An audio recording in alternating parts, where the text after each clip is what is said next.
Welcome to the Think Small podcast, hypergrowth for small businesses. So, what's slowing you down?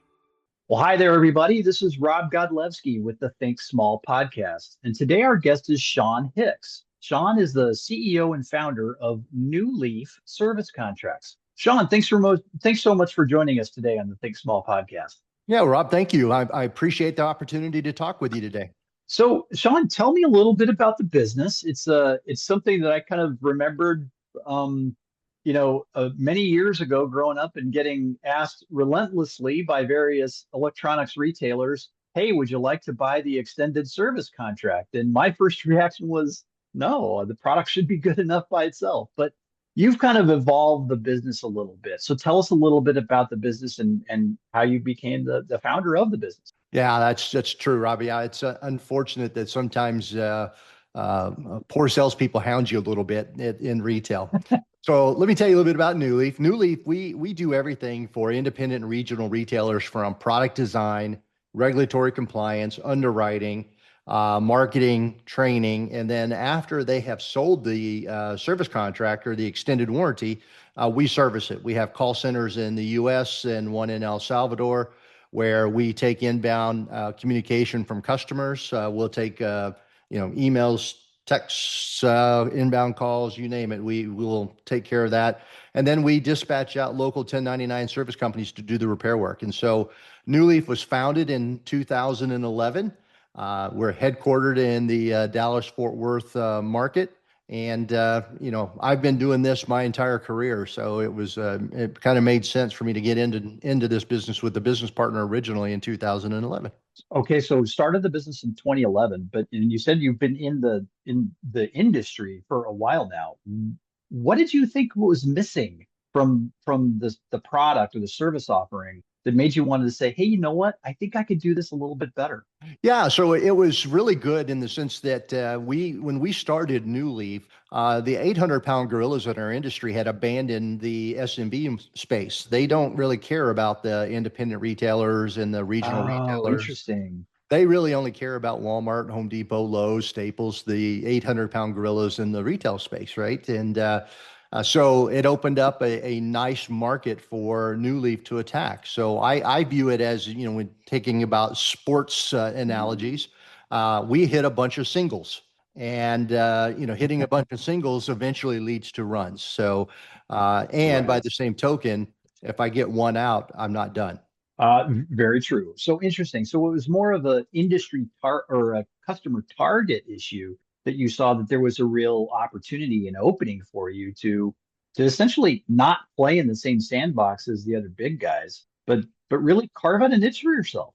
Correct. And one of the things too that we wanted to do was make sure that the independent and regional retailers competed effectively against the big boxes. So we try to bring unique features to our plans that they're allowed to, talk about in the cell that makes them different than, say Home Depot or Lowe's, right? So you're going to buy an appliance and, the same appliance that's on the floor there. They're going to ask you to pay $5 or $10 more for it. Well, we're going to sell you a service contract that's going to have these unique features in it that you cannot get at Home Depot or Lowe's. So, that's really our value prop for the SMB space today.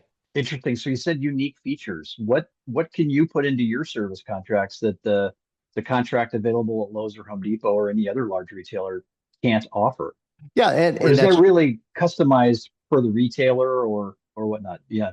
Yeah, we do a couple of things. One, so we do try to look at what the actual retailer is selling, right? So we'll look at, are they selling the core brands? There's 5 major brands that are out there in the US today, really. And then you have a ton of other, I'm going to say, boutique brands out there. And so depending upon what they sell, we can offer, different programs for them where you can take a 2 or a 3 year plan and add it to a Sub-Zero Wolf type product that comes with a 2 year warranty and still get to 5 years.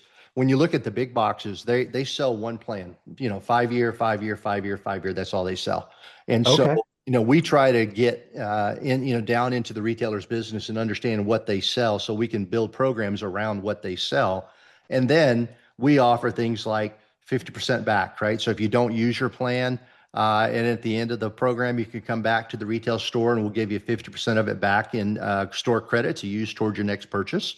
That's something you don't see in a lot of the big retailers because they can't effectively manage, that process, right? You can't go to any Home Depot store and get them to handle a quote one-off process, right? Because it's a very small percentage of people that actually redeem it, but you don't want to have that one person show up in the store and not be able to get their credit.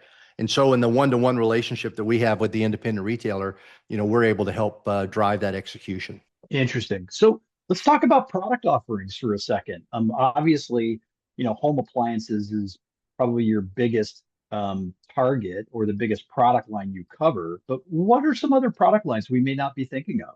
Yeah, so it's think about it in terms of consumer goods, right? So appliances, electronics, furniture, jewelry. We do Mhm. home warranty products.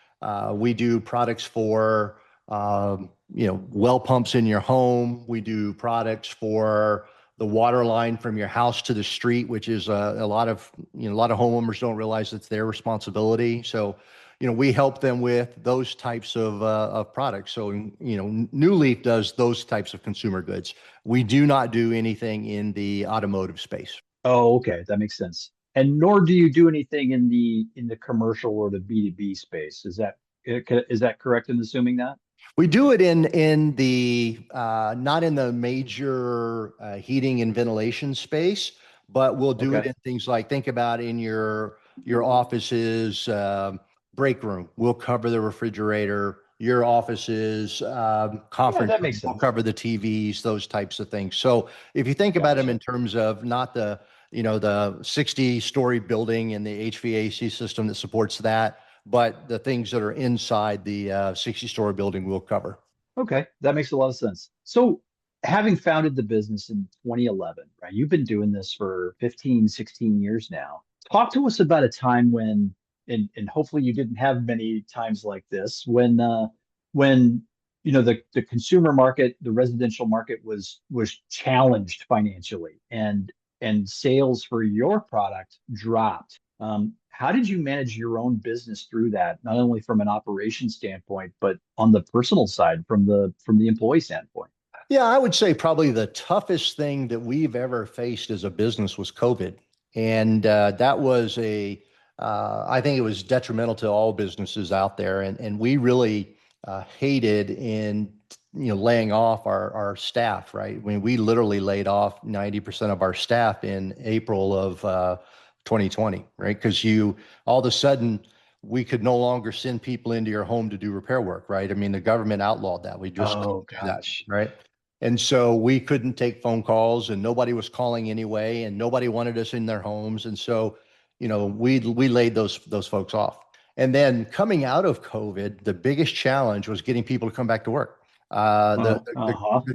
The government was paying you to sit at home.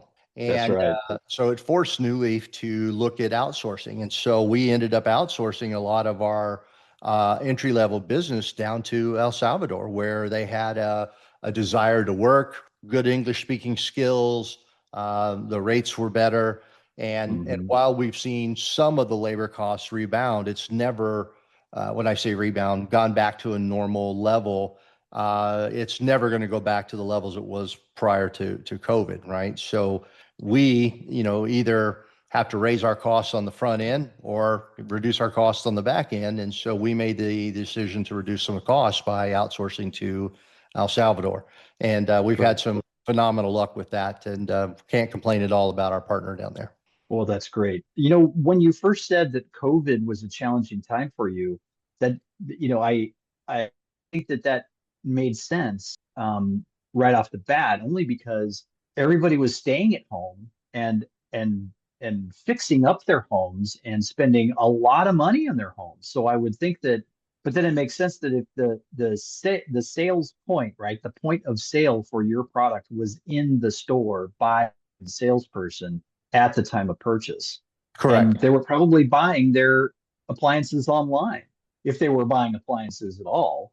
But then you Yeah. made a very salient point about no, it was really about the people going into the home and doing their repair work under your service contract that was already in place. And that Yeah. makes a ton of sense. Yeah. And so we, eventually appliance stores and furniture stores got the designation of being open. I forgot what the term was, but critical, Oh, yeah. or whatever it was. So they had the ability then to be open, but you had to do numbers that could go into the stores and those types of things. And so, we sell our product online and in brick and mortar stores. So, we were able to pick up quite a bit of the business during COVID when everybody was spending their government money, right?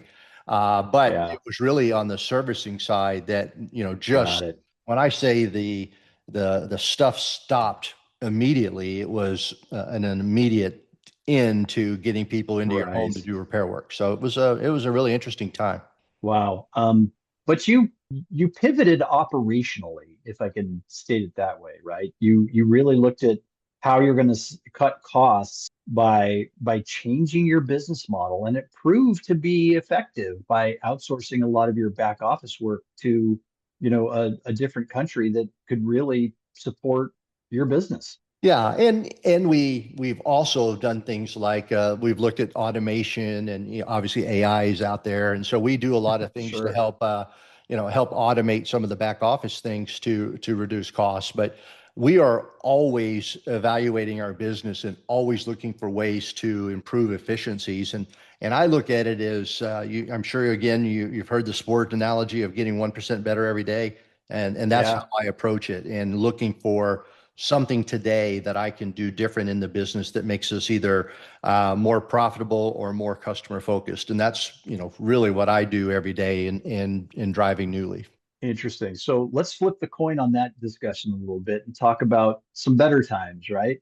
And what I like to ask CEOs on this podcast is navigating a business through times of rapid growth sometimes brings a whole new set of challenges that you didn't necessarily expect or plan for. So talk to us about a time when sales were exploding, growth is rapid, and what did you have to navigate in that period? So from 2017 through 2019, New Leaf had a 40% growth year over year in Wow. those 3 years. So it was crazy. 40% each year? Each year, yeah, we grew crazy in those 3 years. Luckily, we're in kind of a high single digit, low double digit growth now, right? Because it's easier to manage. But A little more manageable, right? yeah, during that time period, I would say the challenges that we faced were it wasn't infrastructure. System was fine. That works, taking phone calls worked. It was really the ability to train people and then retain people. My business is a people business. People represent 70% of my base costs. And so, recruiting entry level people that wanted to stay for a few years. I tell people all the time, I don't expect you to stay with New Leaf for your entire career, right?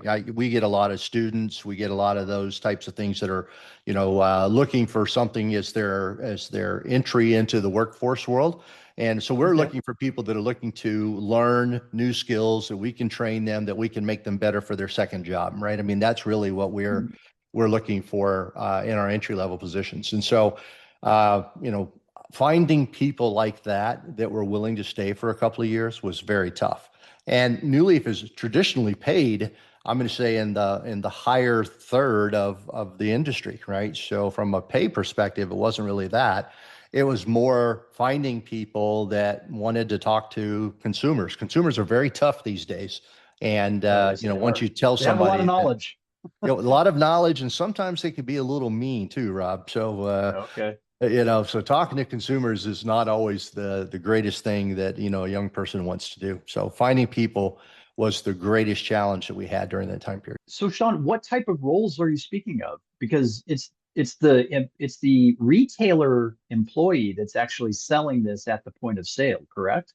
Or That's do you correct. have a okay. So what Yeah, type of roles were you speaking of? it's the people that you're calling. So your refrigerator is broken and now you need to Oh, okay. create a claim.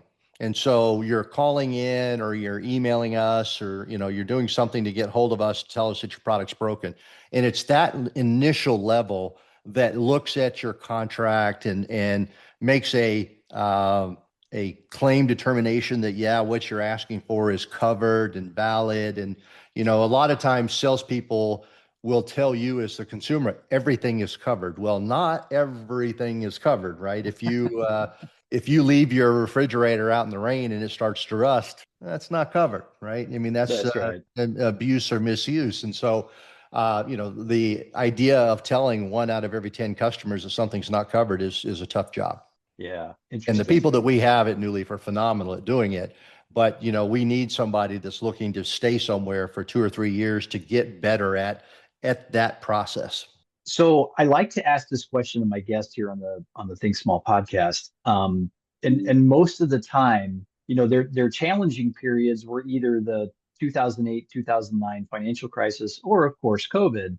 And the responses to what about a time of growth was usually very, wide and varying, because for every business that comes a little bit, for different reasons. But your time frame of 2017 to 2019, I can't really pick out any specific either geopolitical impact or market impact or financial impact. What was it that gave you that 40% year over year growth for 3 years? So we were New Leaf when we started in 2011. You have a period of where you're just kind of introducing yourself to the industry, right? So you're telling them, I'm here, I'm here, I'm here. And then we start to get the people that know me personally, that have seen that we've been able to stay in business for, 4 or 5 years. And they think that we're, quote, real, right? We're going to be here for the long term. And because I had good relationships and know a lot of the people in the retail industry, they started, migrating to New Leaf, right? So really, it was a relationship situation where, I always tell our sales team, all of the friends of Sean are already doing business with New Leaf. Now we need to go get others, right? So that's the next challenge for us is we've got Okay. all Sean's friends signed up. Now we got to go get the ones that don't have a clue who Sean is anymore, right? So. Interesting. So it was kind of that natural progression. It's when your flywheel really started to kick in with your market. You got it. You got it completely. We were attending shows. We were doing marketing. We would. I still have a bamboo tree that we sent out, one of our very first marketing pieces, that was about 7 inches tall, and now mine is 40 inches tall, and we would send that out to prospects. A live tree. Yeah, well, live bamboo Oh, okay. shoots, right? And Okay. so, Sure. it's doing that type of stuff so that they know you're here, right? And most customers in our space or clients in our space, in order to make a transition, they've got to have had problems. And so Right. it's that, they've had a couple of issues with their current provider, their contract's coming up for renewal. Now's the time for us to take a look at the outside. So that's what they do, is they'll talk to us then. And luckily, I had a decent enough reputation in the business that they gave us a shot. Well, I mean, I'm happy for you during that time period, but that starts slowing down again, and then COVID hits you in the face, and you really contracted. How have Correct. things been coming out of COVID then for you? We didn't lose any customers, right? So I would say that very few. Well, I take that back. We did not lose any customers to going out of business, right? Which I think a lot of restaurants and things like that actually went out of business and never came back. But the appliance Right. retailers, electronics retailers that we did business, all came back, right? Because they were only shut for a very short period of time. And you had Right. all the money being spent that the government was giving. But I will say that when I told you that we had to look to outsource, we lost 2 clients because we didn't provide the level of service that we did pre-COVID. And so that was really the driver to outsource. I could not find people that were willing to work, period, for any rate, honestly. And then finding people that wanted to work for a legitimate wage for the job that we were asking them to do was impossible, and led to our outsourcing to El Salvador. Interesting.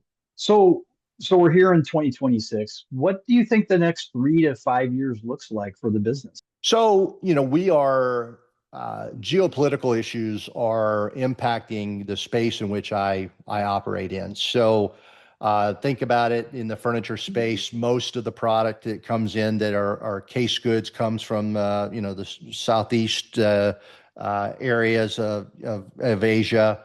Yeah. Most of the the electronics are coming out of Japan and Korea. Two of the five major brands come out of Korea. And then, the United States brands are, manufacturing all over the world. And so the things that our president have done has really upset that apple cart. So, they are learning to adapt, right? They are learning to buy around those issues. You do have manufacturers that are starting to bring production back to the States, which is going to be a positive thing. We're starting to see a return of the North Carolina furniture manufacturing space, but Oh, all those things really just lead to increased costs for the consumers here in the United States, right? And yeah. so, that has impact.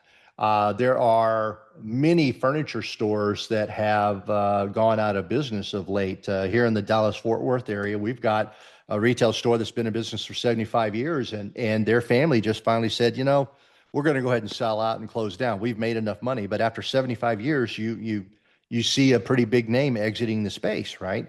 Now they're going to do it the best way. They're going to deliver goods to customers. They're going to take care of customers. But you've got other places. Value City is one that went out of business, left customers holding the bag, right? And so, there are retailers that have not successfully navigated the geopolitical stuffs and have gone out of business. And so, New Leaf, we continue to grow by bringing more clients into our network. Okay. So what about in the product space or the services that you actually provide the end users through the retailers? Have you dug into creative ways to adapt your product line to stay relevant and attract more customers? Yeah, we've done things like gave service guarantees. So if we can't fix your appliance within 7 days, we'll give you $100 or something like that, right? Where there's some sort of payment to the consumer if we're not able to fix the product in a timely manner. As I said earlier on, consumers have become extremely demanding, right? And I'm going to say, like all things, there's a percentage of customers that are not just demanding; they're unreasonable, right? They take it to a nth degree, and they believe when you buy appliances and it breaks, you should get a new one, right? And that's just not reality. Things have to be repaired, and so that's kind of the challenge, if you will.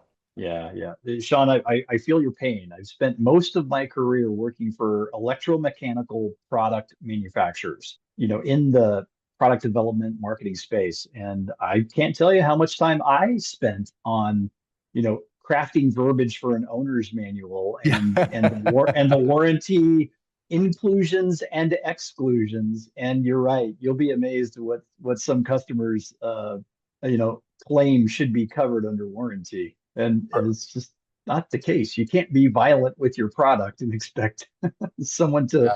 someone to cover it. So, anyways, Yeah. that's funny. Rob, I will tell you one quick story. Back during the Wii days, you remember the video game Wii? Oh, sure. Yeah.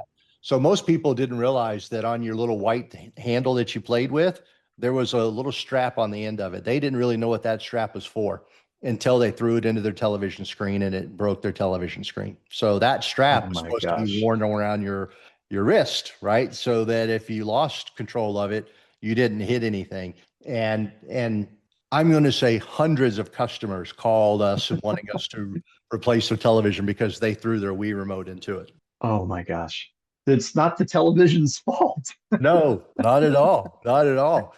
And Oh, they that's weren't even funny. using the design safety mechanisms, right, for their game. And so Right. it's an interesting world to say the least when you're looking at fixing things. And I got to be honest, that's why I love it, because I love trying to fix customers' problems. And so when they Yeah. call us and they have a problem, I want to make them happy at the end. Nobody calls me and says I have money to spend. They're calling me because I've already spent money and now you need to take care of my Correct. problem. So. Correct. Well, that's great, Sean. And I mean, thank you for sharing your story and thank you for sharing, the growth goals for the company. I how let me ask you this though. What is the general feeling about the marketplaces for independent retailers for home appliances, home electronics, furniture, et cetera? How do you think their market is going to fare over the next 3 to 5 years? I think their market's going to fare well. And the reason being is think about Sears. Sears had thousands and thousands of stores. Their last store closed. Yeah. Most of that share has been absorbed by, the independent retailers, whether it be furniture, electronics, or appliances. You have Walmart, you have Amazon. They have that last mile that they have not been able to really solve, right? They could deliver to you extremely fast, no doubt about it, but they can't bring it into your home, take the old one out, box up all the materials that came off your new one, and then leave your home in a better shape than what it was when they got there. And the independent retailer has that piece fixed, right? So now, every customer, I'm going to say 99% of them start out online. They do research, right? So they are very educated. Absolutely. You said in the very beginning, very educated. But when they go into an independent retailer, they're generally talking to an educated salesperson that knows the products that they're working on. They will then, set them up for a real-time delivery. And it's really a white glove service. And that's going to be where independent wins, is by solving those customer issues that are in that space, from once we get it to your door and what do we do to get it into your house, and how we take care of your house while we're dealing with it. That's where independent wins. I love that. So bullish on the market, bullish on the independent retailer over the foreseeable future. Sean, that's a very positive feeling to end with here, I think. This has been a great conversation. Sean Hicks, the CEO and founder of New Leaf Service Contracts. Sean, thank you so much for joining us today on the Think Small podcast. Yeah, Rob, thank you. It was a pleasure. Welcome to the Think Small podcast, hypergrowth for small businesses. So, what's slowing you down?